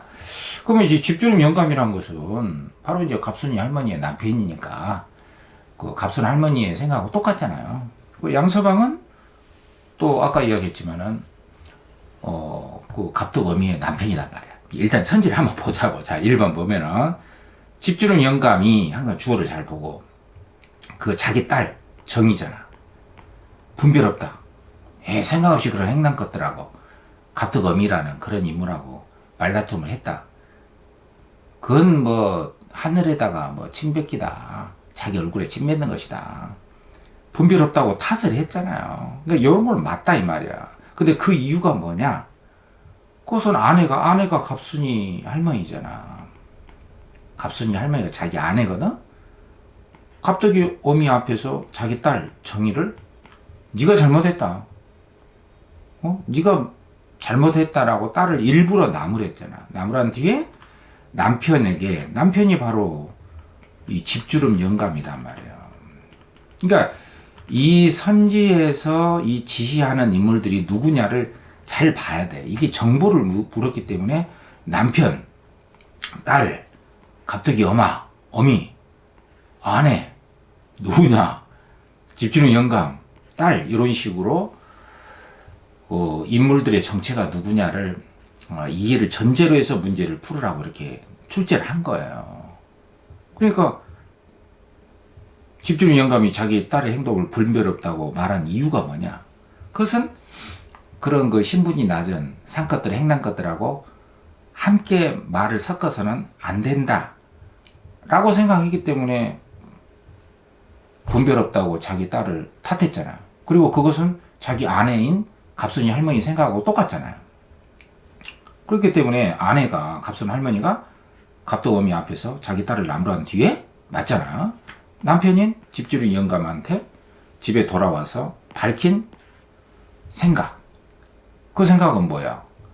그런 상것들하고 행남 것들하고 말을 섞어서는 안 된다. 그런 생각하고 남편의 생각이 같다라고 했기 때문에 이게 맞잖아요. 근데 여러분들이 시험장에 가서 이게 맞다는 것을 알려면은 기본적으로 이제 인물들 간의 갈등 대립 관계가 집주인 영감하고 갑순이 할머니는 같은 부부 간의 의견이 똑같고 또 양서방하고 갑덕어미는 뭐 의견이 똑같다라기보다는 그런 건 없고 양서방이 이제 자기 생각을 마을 사람들이 갑순이 할머니가 일부러 채워줄 리가 없다. 이런 식으로 막 수근수근 되니까 그 양서방이 어쩔 수 없어가지고 그래 내가 안에서 소리를 못 질러서 이렇게 된 것이다. 이 말을 하니까 그 말을 듣고 이제 자기 아내인 갑덕어미가 아 그런 거였어? 내가 갑순 할머니가 일부러 그런 건 아니었다. 이렇게 오해가 풀리게 됐던 바로 그 사람이란 말이에요. 그렇기 때문에 1번은 일단 맞는 거죠. 무슨 말인지 이해되죠. 그 다음에 2번은 집주인 영감은 이게 주어야 선지를 잘 읽어야 됩니다. 아내가 이제 갑순이 할머니잖아. 갑순 할머니하고 갑덕어미의 갈등 있죠. 근데 집주인 영감이 아내인 갑순이 할머니하고 갑덕어미의 갈등이 드러나지 않게 하는 이 쉼표 저 뒤로 가서 역할을 한다. 근데 집주인 영감이 무슨 뭐 나서가지고 자기 아내인 갑순이 할머니하고 갑덕어미하고의 갈등이 드러나지 않게 어떤 역할을 한 것은 없어요. 그냥 그런 상것들하고 우리 딸이 말을 섞으면 안 되지. 그런 생각을 밝힌 것 뿐이지 자기 아내하고 갑덕어미하고 갈등이 드러나지 않게 하는 어떤 역할을 한 것은 없단 말이야. 그것이 틀린 거예요. 무슨 말인지 이해되죠? 그 다음에 양서방은 어떤 역할을 했냐? 결과적으로 이들의 갈등이, 이들이라는 것은 당연히 갑순 할머니하고, 그죠? 누구하고? 갑덕어미하고 갈등이 있었잖아. 이 두 사람의 갈등을 완화, 그러니까 풀어주고 좀 느슨하게 해주는 역할을 했다라고 한다면은 이것은 맞는 것이죠. 왜냐면은 요거는 맞단 말이야. 양서방은 이들의 갈등을 완화시키는 역할을 했다. 결과적으로, 그러니까 의도적으로는 뭐 이들의 갈등을 풀어야겠다라고 나선 거는 아니었다 하더라도 뭐 마을 사람들이 갑순이 할머니가 일부러 그랬겠냐? 그럴 리는 없다. 이렇게 수근수근 하니까 머뭇거리다가 양서방이 이제 자기가 밝혔잖아요. 그렇게 밝힘으로써 자기 아내인 갑덕어미가 그런 거였어? 갑순이 할머니가 일부러 그런 건 아니었구나. 라고 해서 오해를 풀어지게 만들었던 것은 맞잖아요. 의도적은 아니었다 하더라도 결과적으로는 이들의 갈등이 풀어지게 되는 그런 역할을 했다. 요거는 양서방의 경우는 맞죠. 그러니까 이 앞에가 틀렸다 이 말이야. 무슨 말인지 알죠? 그러니까 이 제시문에서 이 뒤에 여기에 양서방이 사람들이 뭐 갑순이 할머니가 뭐 일부러 그랬겠냐 모르고 그러셨지 이런 말들을 하니까 정작으로 양서방이 머뭇거리다가 자기가 이제 안에 있으면서도 미처 말을 못했다 이런 말을 하게 되니까 그러니까 이제 갑덕어미가 여기 아까 읽었듯이 이제 공격을 못하고 그러니까 이렇게 됐단 말이지 하고 오해가 풀리게 되는 결과적으로는 오해가 풀리게 되는 역할을 했기 때문에 이것은 맞다. 이 뒷부분은 맞다. 무슨 말 이해되죠? 그 다음에 3번은 양서방이 여러 궁리를 하면서도 뒷간을 빠져나오지 못했잖아요. 미처 말을 못했잖아요. 그 이유는 아내에게 밝힌 사건의 경위와 무관하다. 아무 관계가 없다라고 했는데 아무 관계가 없는 건 아니잖아. 이 아내가 바로 갑덕어미인데 갑덕어미한테 이제 내가 안에 있었지만 소리를 내지 못했다라고 했기 때문에 그러한 그 사건의 과정, 이 경위라는 것은 과정이거든. 프로세스, 내력. 그 내력하고 똑같아요. 무관한 게 아니야. 여러 가지 안에서 이제 생각만 하다가 나 여기 안에 있다. 잠옷을 잠그지 마라. 이렇게 말을 못했다. 이거잖아. 그런 이유는 아내에게 밝힌 사건의 경위하고 무관한 게 아니라 아내한테 밝혔잖아. 이제 내가 아내가 있었다. 내가 말을 하지 못했다. 여러 사람들이 이제 갑순이 할머니가 그랬을 리 없다. 그랬을 리 없다. 이런 말을 하니까 어쩔 수 없어서 내가 아내에 있었지만 그 말을 하지 못했다라고 말 사람들한테도 말하고 아내한테도 이제 말을 했잖아요. 이 제시문에 보면은. 근데 그 사건의 경위하고 아무 상관이 없다라고 하면 안 되죠. 밀접한 관련이 있는 것이죠.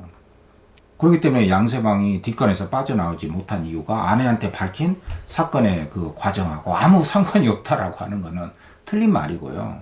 그 다음에 4번에 양서방은 또 아내가 갑덕어미죠? 갑덕어미가 갑순이 할머니한테 한 말과 이에 대한 이웃들의 반응을 듣고서 아내에게 무덤덤한 태도를 보이고 있다라고 했는데, 무덤덤한이라는 것은 아무 상관없이 아무 관련이 없다는 태도를 보인 게 아니라 마을 사람들도 막 수근수근하고 갑순이 할머니가 그랬을 리 없다. 그리고 또 자기 아내인 갑덕어미가 막 갑순이 할머니한테 막 사정없이 공격을 하고 있으니까 자기가 머뭇거리다가 이제 밝혔잖아요. 내가 그렇게 말을 하지 못해서 이렇게 된 것이다. 갑순 할머니가 일부러 그런 건 아니다. 라고 했기 때문에 이 갑순이 할머니한테 자기 아내가 한 말하고 이웃에 대한 이웃들의 반응을 듣고서도 아무 반응도 없고 그냥 무덤덤한 태도를 보인 게 아니잖아요.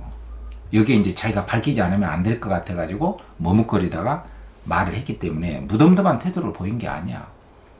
양서방 자기도 뭔가를 밝히지 않으면 지금 안 되겠거든. 그렇기 때문에 무덤덤한 태도를 보인 게 아닙니다. 그러니까 양서방의 태도와 반응, 그것은 무덤덤한 게 아니다. 이 태도와 반응을 문제 삼는 거야. 고소설에서도 노비나 시녀, 종들의 어떤 주인공과의 관련 아래 그들의 그 태도와 반응 같은 거, 이런 게 중요하단 말이야. 기뻐서 했냐, 슬퍼서 했냐, 무덤덤하냐, 냉담하냐, 공격적이냐, 친화적이냐, 이런 반응과 태도, 이런 것도 잘 봐야 돼. 이거 중요한 문제입니다. 이게 여러분들, 이게 하찮은 문제가 아니에요. 양서방이 머뭇거리다가 안 밝히면 안 될 것 같으니까 이렇게 밝혔단 말이야. 그건 무덤덤한 게 아니에요. 그 다음에 5번은 양서방이 자기의 상황을 이제 안에 갇혀 있으면서도 말을 하지 못했던 그 상황을 갑순이 할머니한테 알리지 못했다고 말을 했잖아. 이거 맞잖아. 누가 뒷관문을 잠갔는지에 대한 의문이 풀려서 화가 누그러졌기 때문이다. 이것은 자기가 이제 내가 안에 있었지만 갑순이 할머니에게 미처 내가 안에 있었다고 말을 못했잖아요. 근데 이제 마을 사람들이 막 웅성웅성되고 자기 마누라가 막 노발대발하고 있으니까 어쩔 수 없어서 내가 안에 있었지만 말을 못했다라고 한 것은 상황에 때문에 계속 오해가 막 증폭이 되니까 자기가 안 밝히면 안 될 것 같아서 내가 말을 못했다라고 밝혔잖아요. 그 결과로 화가 누그러진 것은 자기 아내인 갑득어미의 화가 누그러진 거예요. 근데 화가 누그러졌기 때문에 내가 밝히지 못했다고, 안에 있다고 말을 못했다 라고 하는 것은 이 선후관계도 틀렸고 인과관계도 틀린 거야. 이게 무슨 말인지 알죠 여러분들? 선후나 인과관계가 틀렸잖아. 자기가 안에 있어서 말을 못했기 때문에 그 말을 듣고 갑득어미의 화가 누그러진 것이지, 주체의 오류도 지금 들어가 있어. 주체의 오류. 누가 화가 풀렸냐? 그럼 화가 누그러졌다. 이것의 주체가 누구야? 이것의 주체는 양서방이 아니라 자기 아내인 갑득어미잖아. 그러니까 주체도 틀렸고 안 밝히면 안 될 것 같아서 말을 했잖아. 근데 이렇게 말을 한 것은 화가 누그러졌기 때문에 말을 한 게 아니단 말이야. 인과도 틀리고 선후관계도 틀리고 주체의 오류까지 포함된 문제죠. 이 선지를 어떻게 구성했나를 생각을 해봐봐. 무슨 말인지 이해되죠 여러분들? 어쩔 수 없어서 자기가 이제 안에 있었고 알리지 못했다라고 어쩔 수 없어서 말을 했단 말이죠. 근데 이걸 가지고 누가 뒷관문을 잠갔는지에 대한 의문이 풀려가지고 자기가 이미 다 알고 있었잖아. 갑순 할머니가 잠겼다. 이미 알고 있었어. 알고 있었는데도 말을 못한 것이잖아요. 근데 의문이 풀려가지고 화가 누그러졌기 때문에 비로소 내가 안에 있었지만 내가 말을 못했다라고 말을 한 것은 아니다. 무슨 말인지 알겠죠. 그래서 이런 선지도 상당히 잘 낸 겁니다. 주체 오류, 선후관계 오류, 인과의 오류가 다 포함될 수 있게끔 문제를 냈다. 그리고 답은 1번이다. 그래서 이런 문제에 대한 그 이해법도 여러분들이 이 설명을 들으면서 여러분들 머릿속으로 이 주변부 인물에 대한 정보라든가 또 인과 또 이런 인물들의 역할 또 이런 인물들의 반응 태도 이런 것들이 종합적으로 머리에 쫙 정리가 되면서 이런 문제는 다시 나옵니다. 엄청 중요한 문제야. 이제 31번 마지막 문제입니다. 이게 아마 이번에 골목안 박태원의 현대소설 출제 문제 중에서는 제일 중요하고 앞으로도 여러분들이 현대소설 또 고소설 공부할 때 판소리까지 포함해서 나올 수 있는 문제입니다. 그러니까 문학 개념어 중에서 여러분들 이제 개념어라는 게 상당히 중요합니다. 이 혼성 시점이라는 게 있어요. 그러니까 이 거리라는 문제 또 서술의 시각이나 서술의 시점 뭐 요런 것과 관련해서는 상당히 중요한 문제고 이 문제를 여러분들이 확실하게 이해를 해야 됩니다. 그래서 제가 30번 문제도 뭐 얼렁뚱땅 해서 간단하게 설명할 수도 있는데 일부러 집중 영감 또 양서방 또 이네들에 대한 그 반응과 태도 왜 틀렸는가 왜 맞았는가 이걸 자세하게 설명한 이유는요 이 자세하게 설명한 그 포인트들을 여러분들이 잘 이해를 해야만이 다른 문제를 풀 수가 있기 때문에 그래요. 그래서 뭐 그냥 슬슬 그냥 어영부영 이렇게 해설하는 것은 별로 공부가 안 됩니다. 근데 여러분들이 제 설명을 한번 딱 듣고 이것에 대한 개념과 출제의 논리라는 것을 좀 이해하게 되면 훨씬 여러분들이 다른 문제로 이제 출제되는 그 논리들이 문제의 그 출제 제작 원리라든가 공장으로 말하자면 문제 제작의 그 생산 과정이라고 보면 돼요. 그 생산 과정을 잘 보면은 문제 해법을 여러분들이 풀 수가 있기 때문에 제가 설명을 이렇게 하는 것이거든요. 근데 이 문제도 상당히 잘 냈습니다, 이게. 자, 문제는 이거야. 보기를 참고해서 기억 미음을 이해해라. 적절치 않은 것은. 보기 문제는 무조건 적절치 않은 것이거든. 근데 이런 문제는 이제 이 보기가 아니고서는 여러분들이 문제를 풀 수가 없어요. 제시문에는 이렇게 서술의 시점이라든가 서술의 시각이라든가 특히 여기서는 서술자의 시점으로 서술했느냐 인물의 시점으로 서술했느냐 서술자의 시점과 인물의 시점이 짬뽕이 돼 있느냐. 그러니까 이 말은 이 부분이 서술자의 시점으로 볼 수도 있고 인물의 시점으로도 볼 수가 있다는 거야. 혼성 시점이라는 것은 짬뽕이 돼 있다는 거야. 이게 판소리계 소설에서 많이 나와요. 왜냐면은 판소리 창자가 여러 인물들의 그 목소리를 향단이도 됐다가 이 판소리 창자가 춘향이도 됐다가 월미도 됐다가 변사또도 됐다가 이두룡도 됐다가 한 명이 여러 명의 목소리 흉내내잖아. 그렇기 때문에 판소리 사설 속에는 그 한 배우가 여러 명의 목소리를 흉내내야 되고 또 서술을 요약 압축 설명도 해야 돼요. 그럼 어떻게 돼야 되겠어요? 그러니까 이 밑줄 친 부분이 서술자의 것으로 볼 수도 있고 인물의 것으로 볼 수도 있다는 것이에요. 왜냐면은 한 사람이 모든 인물의 목소리를 흉내내기 때문에 그래요. 근데 이것은 이제 서구 소설의 관점하고는 좀 다릅니다. 여러분들이 이 문학이라는 게 이제 서구적인 개념에서 온 것은 맞아요. 근데 이것을 이제 우리 한국 문학의 특수적인 측면을 간과해 버리면은 이것은 시점이 통일이 안 됐다 해가지고 우리 한국 문학의 이런 혼성 시점의 어떤 특수성을 조금 저급하고 좀 저질의 것으로 질이 낮은 것으로 평가해 버릴 수 있는 오해도 있거든요. 그러나 이거는 우리 한국 문학의 어떤 특수적이고 상당히 독특한 문학의 속성이라고 여러분들이 이해를 해야지 1인칭이면 1인칭이고 3인칭이면 3인칭이고 확실하게 이렇게 구분이 돼서 서술을 해야지 이런 것은 뭐 1인칭일 수도 있고 3인칭일 수도 있고 서술자의 것일 수도 있다. 이럴 수가 있느냐? 아, 이건 문학이 아니다. 이건 저질이다. 이렇게 평가를 하면 안 된다는 것이에요. 이것은 우리 한국 문학의 그 특수적인 환경입니다. 판소리라고 하는 것은 서구의 오페라하고도 다르고요. 뮤지컬하고도 달라요. 우리 한국의 그 예술성의 독특한 것이잖아요. 무대 공연 예술의 독자성이기 때문에 이 혼성 시점이라는 걸 여러분들이 반드시 이해를 해야 됩니다. 여러분들 이거 반드시 또 나옵니다. 혼성 시점이 뭐냐?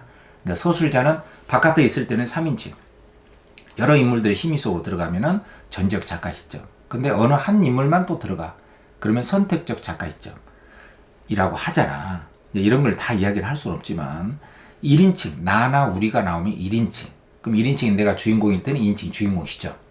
근데 내가 주인공이 아니고 다른 인물을 관찰한다. 그러면 1인칭 관찰자 시점. 그리고 3인칭일 때도 3인칭 관찰자 시점은 심리로 안 들어간단 말이야. 그리고 3인칭이면서도 여러 인물들의 심리로 다 들어가면 3인칭 전적 작가 시점이고 그 중에 한 인물만 들어가. 그러면 3인칭 선택적 작가 시점이 돼요. 근데 판소리 혼성 시점은 서술자의 발언일 수도 있고 이 부분이 인물의 시각일 수도 있고 이렇게 짬뽕이 돼 있다는 이야기야. 그러니까 1인칭, 3인칭 가지고 딱 잘라서 이야기할 수가 없는 것이 바로 판소리의 혼성 시점인데 우리 박태원의 소설이 바로 이러한 혼성 시점을 취하고 있다는 이야기예요. 김유정 소설도 마찬가지고 최만식 소설도 마찬가지거든. 그러니까 여러분들이 반드시 이거를 정리를 하지 않으면은 계속 우리의 발목을 잡을 수가 있거든. 일단 이 보기를 한번 읽어보고 내가 또 설명을 할게요. 자, 보세요. 서술자라는 것은 서술하는 사람이야. 그 서술하는 사람이 물론 3인칭인 작가가 서술을 하고 있죠. 근데 이 작가가 누구의 입장에서 서술했느냐는 거야. 누구의 목소리를 흉내내고 있느냐. 누구의 입장에서 어떤 시점에서 서술하고 있느냐. 이제 그 말입니다. 서술자는 자신의 시선만으로 서술하기도 하고 이게 서술자 시점입니다. 서술자 시선 또는 시각이야. 또는 시점이라고 돼. 포인트 오브 뷰. 그러니까 시선, 시각, 시점. 다 똑같은 말입니다. 서술자의 입장에서 자기가 서술하기도 하고 뭐 그는 뛰고 있었다. 그럼 서술자가 자기 입장에서 서술하고 있는 거예요. 또 인물의 시선으로 초점하여 서술하기도 해. 이건 인물의 시점이에요. 그러니까 뭐 서술자가 서술하고 있지만 이제 그녀의 예를 들어서 그녀나 그의 내면 심리로 들어가. 그녀는 행복했다. 서술자가 설명하고 있지만 그녀의 입장에서 그녀의 심리를 서술하고 있는 거야. 그녀는 생각하고 있었다. 그녀의 머릿속에는 온통 그뿐이었다. 창수뿐이었다. 왜 안 오나?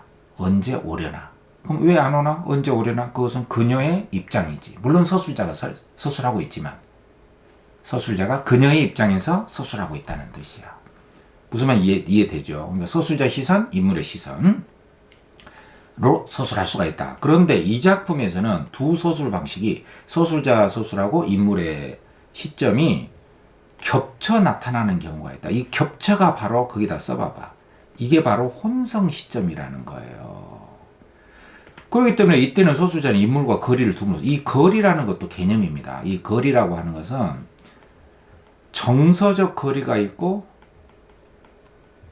내 글씨가 좀 안 좋지만 이 내용은 중요합니다. 그러니까 정서적 거리를 둔다, 두지 않는다. 관찰적 거리를 둔다, 두지 않는다. 이 네 가지 경우가 있어요. 그러니까 A, B, C, D가 있다. 무슨 말인지 알겠죠? 그러니까 이 거리라고 하는 것도 지금 정서적 거리를 둔다는 것은 비판하는 거야. 안 좋아, 안 좋아. 혐오. 부정적으로 보는 것이고요. 두지 않는다는 것은 친화의 시점이에요. 좋아하는 거야, 좋아. 우호적이다 이거죠. 파저티브예요.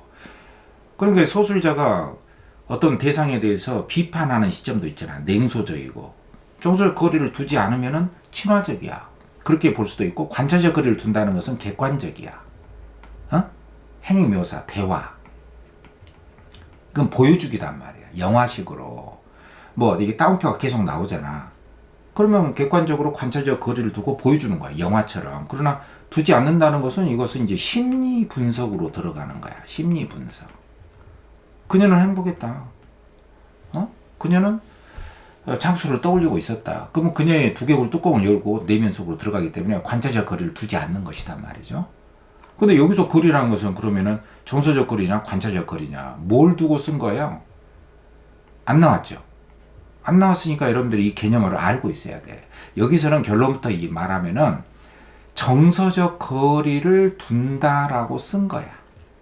왜냐면은 태도나 반응을 이야기하고 있는 것이거든. 그럼 태도나 반응이라는 것은 좋아하냐 싫어하냐 요걸 묻는 거예요. 그러니까 정서적 거리를 둔다라고 쓴 거야. 요 뒤를 읽어보면 압니다. 인물과 거리를 둠으로써 그들의 말이나 행동에 대한 태도를 드러낸다 이거죠. 태도. 그러면 태도라는 것은 선호도를 말해요. 선호도. 그 좋아하냐 싫어하냐 파지티브냐 네거티브냐 요걸 말하는 것이거든.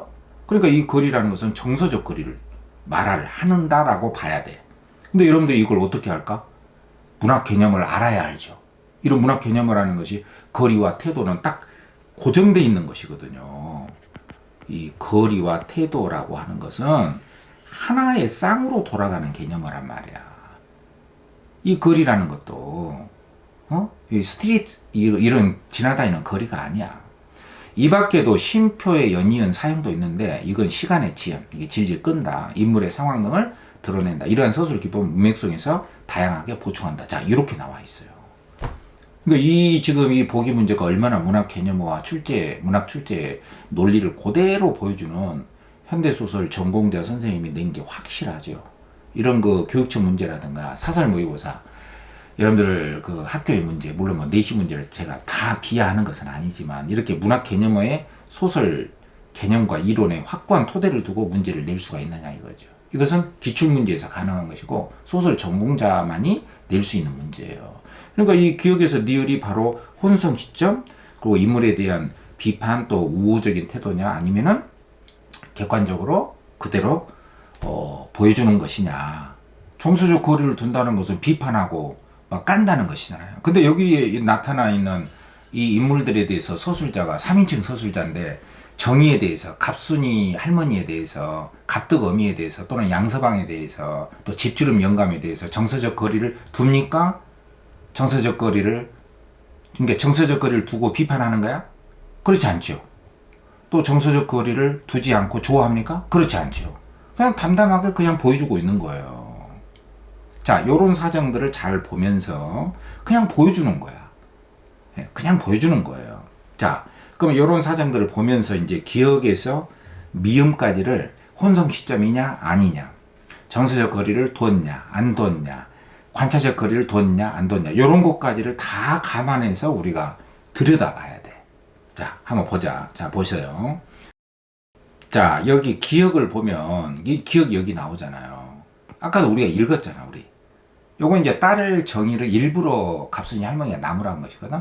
갑득어미와 같은 행당껏하고 말 섞지 말아라 하면서 딸이 잘못하지 않았을 수도 있는데 자기 딸을 일방적으로 나무라면서 말 섞지 말라고 이제 일부러 이제 나무라는 대목이야. 애초에 네가 말 실수한 게 네가 잘못이야. 나무를 타면서 뭐하냐. 모양만 흉하고 온 글쎄 이런 식으로 쉼표를 자주 설명했잖아. 이거 네가 잘못했어. 네 잘못이야. 근데 실제로 잘못한 것은 아닐지라도 딸을 일부러 이제 그 갑득어미 앞에서 딸을 일방적으로 몰아붙이면서 말을 섞지 못하게끔 이렇게 막아버린 것이잖아. 그러니까 쉼표를 이렇게 썼잖아. 이건 이제 서술자가 갑순이 할머니의 말을 그대로 이렇게 서술해 준 것이잖아요. 그러니까 이게 쉼표의 사용이 나왔다. 그럼 이 쉼표의 기능이 뭐냐? 설명한 거야. 말줄임표 위에 쉼표를 연이어 사용했죠? 사용하면서 이제 자기 딸을 일부러 나무라면서 조금 자기 딸이 이제 실제로 잘못은 안 했을 수도 있는데 잘못했다고 일부러 나무라고 있는 것이잖아요. 그래서 자기 생각을 감추면서 진짜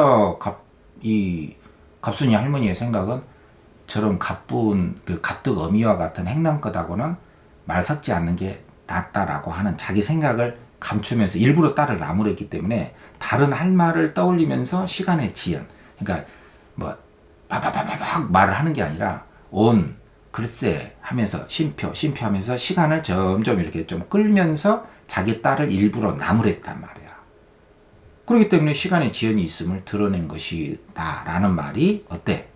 맞죠? 그리고 보기에도 시간의 지연이나 인물의 상황을 드러낸다라고 했기 때문에 이 보기하고도 맞다 이 말이야. 상황에도 맞고.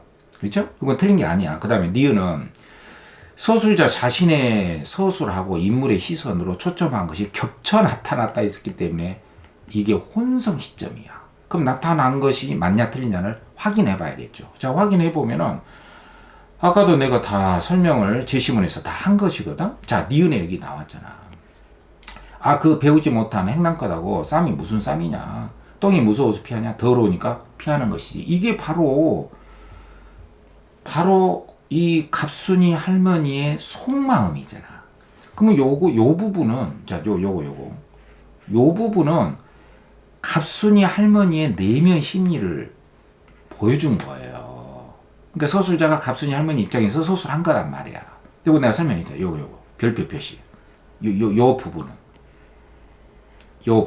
부분은 갑순이 할머니의 내면 심리로 들어가서 서술자가 갑순이 할머니 입장에서 서술한 거야. 그리고 이제 그 바로 밑에 그러한 사상이 물들어 있었던 것이 분명하였다. 요 부분은 소술자가 지금 소술자의 입장에서 서술한 것이잖아.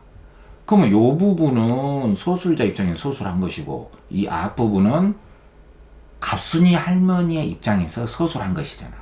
그럼 인물의 시점하고 서술자 시점이 짬뽕이 된 것이죠. 맞잖아. 이게 혼성 시점의 예시라니까. 굉장히 중요한 부분이에요, 이게. 그래서 겹쳐 나타난 것은, 그래서 이 말은 맞아. 자, 나타난 이유가 뭐야? 그것은 상황을 잘못 인지한 채 상대의 생각을 추측하는 인물에게 서술자가 거리를 두고 있다. 자, 상황을 잘못 인식한 채 상대의 생각을 추측하는 인물. 이 인물이 지금 갑순 할머니잖아요. 근데 갑순 할머니가 상황을 잘못 인식한 게 아니잖아. 다 알고 있어. 다 알고 있으면서도 일부러 딸을 나무란 거야. 왜냐? 갑득어미와 같은 행랑껏하고 말 섞는 게 안 좋기 때문에 자기 기분이 나빠. 자기 딸이 그런 인물하고 말 섞는다는 게 기분이 나빠서 일부러 그런 것이기 때문에 상황을 잘못 인식했다. 이거 자체가 틀린 거예요. 무슨 말 이해되죠? 그 다음에 상대의 생각을 추측하는 인물에게 서술자가 거리를 두고 있다. 이 말은 정서적 거리를 두고 있다는 뜻으로 쓴 거야. 그러니까 정서적 거리를 둔다는 것은 뭐야? 비판한다 이거죠. 그럼 서술자가 갑순이 할머니를 비판한다는 건데 그런 건 아니잖아요, 지금. 그잖아요. 그리고 갑순이 할머니가 무슨 상대의 생각을 추측하는 그런 것도 아니에요, 지금. 이 상대라는 게 갑득어미거든? 갑득어미의 생각을 추측하는 인물. 갑순 할머니가 갑득어미의 인물을 추측하는 것도 아니고, 그 갑득어미의 심리를 추측하는 것도 아니고, 갑순이 할머니가 상황을 잘못 인지한 것도 아니야. 그러니까 이게 완전히 그냥 억만 곱하기 진창으로 다 틀려버린 것이잖아. 이 앞에는 맞아. 겹쳐 나타난 것은. 이건 맞단 말이야. 무슨 말인지 이해되죠? 그래서 틀린 것이고요. 자, 그 다음에 이 3번의 디귿을 보면은 말을 전하는 뭐뭐라 한다라는 부분이 나오거든. 이 디귿에 보면은. 근데 이 디귿에 뭐뭐라 한다라고 하는 것은 주체가 인물일 수도 있고, 인물이 그렇게 말을 했을 수도 있고, 서술자일 수도 있게 서술을 했다. 이 말은 뭡니까? 인물일 수도 있고, 인물 입장에서 서술할 수도 있고, 서술자가 서술자 입장에서도 서술했다. 이것은 뭐야?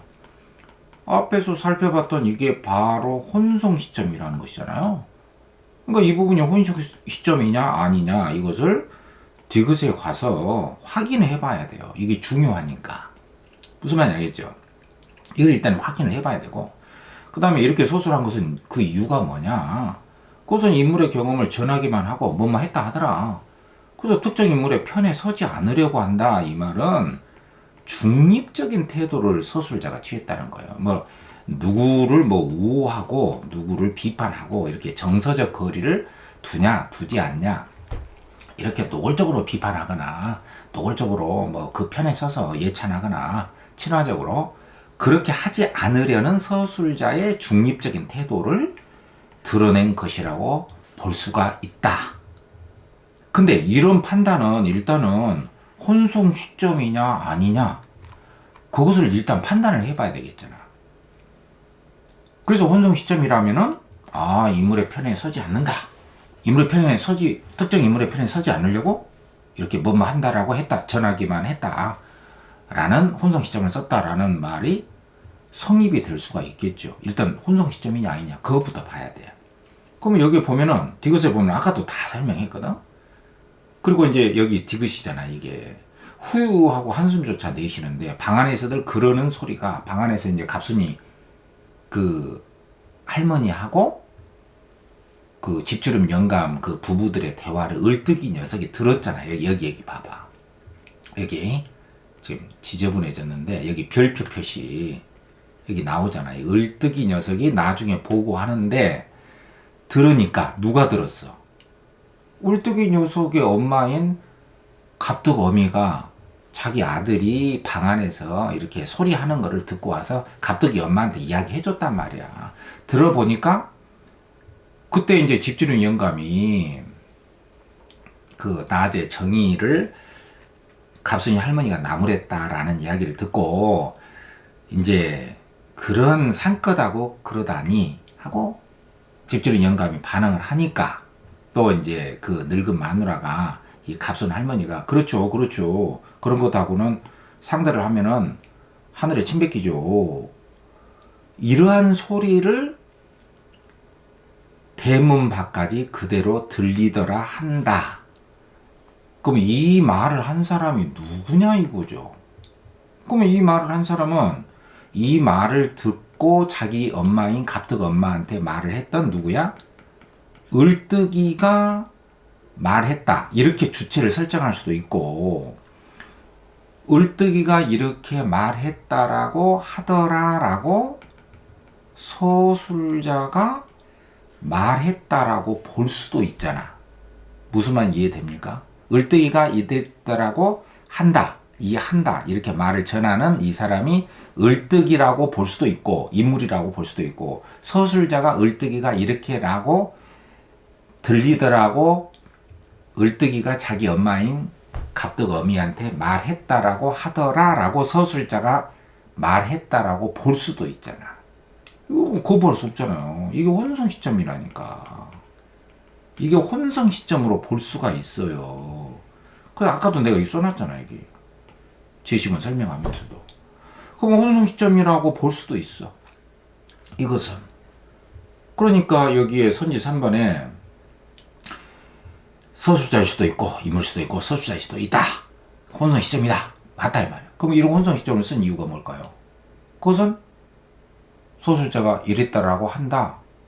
해서 누구를 편들지 않고 썼다라고 볼 수도 있고 인물의 말을 인물이 그렇게 전달했다라고 인물이 주체라고 볼 수도 있겠지만 인물의 전한 말을 그대로 썼다는 것은 뭐야? 결국에는 그 인물의 경험을 전하기만 하고 누가 전했든지 간에 서술자가 전했든 을뜨기가 전했든 간에 이것은 어떻게 해석할 수 있냐면 특정 인물의 편에 서지 않으려는 서술자의 중립적인 태도를 드러낸 것이겠군이라고 이렇게 판단하고 해석할 수가 있을까 없을까? 있겠죠. 반드시 이렇다라고 볼 수 없지만 인물에 대해서 중립적인 태도를 을뜨기 녀석이 전한 말로 서술했을 수도 있고 서술자가 을뜨기 녀석이 이렇게 전달했다라고 서술자가 중립적인 태도로 서술했다라고 볼 수가 있겠잖아. 이렇게 해석을 할 수가 있는 거예요. 이게 바로 문학에서의 추론적인 해석의 허용치입니다. 해석의 허용치다. 이거 여러분들 조심해서 잘 봐야 됩니다. 제 설명을. 이거는 맞다 이 말이에요. 해석의 한계를 넘어서지 않는 거예요. 맞다. 해석의 허용입니다. 혼성 시점 맞고. 그 다음에 그러나 2번은 이제 아까 완벽하게 틀렸잖아요. 이것은 2번이 틀려서 답이야. 그 다음에 4번에 니을은 인물의 생각에 대해서 쉼표를 썼어. 그럼 쉼표를 썼냐 해봐. 그러면 그것은 생각을 실행에 옮기지 못하고 망설이는 상황을 드러냈냐 누구냐 이거야.